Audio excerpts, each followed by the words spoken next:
What is up, y'all? So I just was laying in my bed watching a video and scrolling, and this thought came to my head of this saying where they said, "Don't bite the hand that feeds you."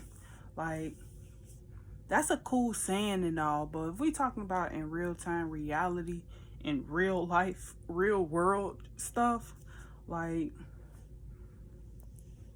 a lot of times when people bite the hand that feed them, it's because the hand that was feeding them was only loyal to an objective that made the person being fed subjective. Like, that's like, if you understand what I just said, then shout out to you. I'm not finna dumb it down. All I'm finna do is give you this story. Well, this visualizer. So I was talking to somebody a while ago, and I came up with this theory. And this I've been sitting on this for a minute. I can't wait to just talk about this for real. But think of a sheep, the shepherd and the sheep. The sheep that okay, so the shepherd is the person with the staff and who tends to the sheep. The sheep is the flock. Sheep are used for a whole bunch of stuff. I don't feel like looking it up right now to see what all sheep are good for, but I know that they are good for their wool, for sure, and they make some good food. But is sheep and lamb the same thing? If they are, then shout out to the sheep because they make some good food. But some good meals. Okay, so you have the shepherd and you have the sheep. The shepherd is feeding the sheep. That's their only source of food, is whatever the shepherd is giving them. But the sheep see a wolf on the other side of the field. He's outside of their barriers, but they're scared of him. They're white, he's black. We're gonna look at it like that. He's this black vicious cat that will get what it wants by any means. That's what the wolf is. And the excuse me, the sheep are these white fluffy creatures that are dependent on the shepherd, stagnant in their own environment, and ignorant to their own ability in this scenario. And they are afraid of the wolf, so they get depressed and they eat more food. They get bigger, they get fatter, they get fluffier, and they're more useful in that way. Them not knowing that the shepherd who's been feeding them, who's been pouring into them, investing in them in a sense, is the person that is where their death is going to come from. So it's literally he's literally feeding them to skin them and kill them. Simple as that. They don't know that. They're ignorant to their own ability. And it's the same thing where they say, with that saying, like, don't bite the hand that feeds you.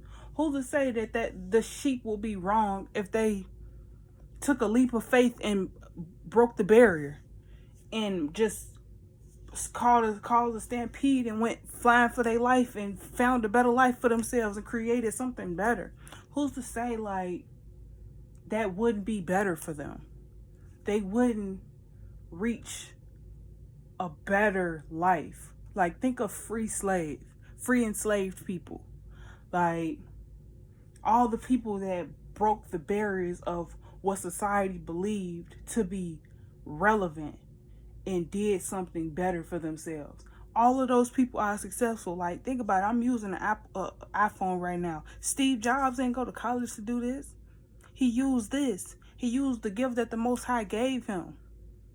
Yeah, he had to sell his soul along the way, but the man did. He did the damn thing. And I'm forever grateful for him for it, because I rocks with iPhones. I rocks with Apple. So it's like, so when people say these terms or use these words, I don't think that they understand the meaning of the context in which they are using it, because everything has a story. In order to understand something, you have to understand it, and once you understand it, you overstand it, which you can then understand it.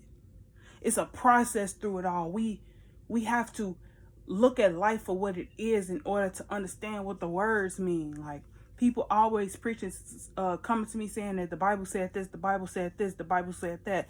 The Bible says a lot of things, but life teaches you what the Bible has taught you. The life teaches you what the Bible says to you. You put into action in life what the Bible speaks to you. I grew up in the church, so I failed in the past when I said and I disowned the Bible. Yeah, I did. I can admit that. But I can also admit the fact that I failed when I took too much heed to what the Bible said as well. I lost who I am. I lost who I was, at least. But when I sat with God and I developed an undeniable bond with the Most High, I found a better person than I ever was, and I'm so proud of her. If nobody ever tells me that in my life, as long as I'm breathing in this world, I know I am. And that's all that matters to me, because some people, a lot of the people who mind, they don't matter because they don't know who you are. They didn't know who you was before. They don't know who you are now. And it hurts them because they wish they knew. They wish they understood God's calling over you. They wish they could understand that. But they can't, because they don't even understand themselves to be able to grasp the light that God instilled inside of you. So when I speak of God, I speak from a place of understanding that God does not give you more than what you can bear.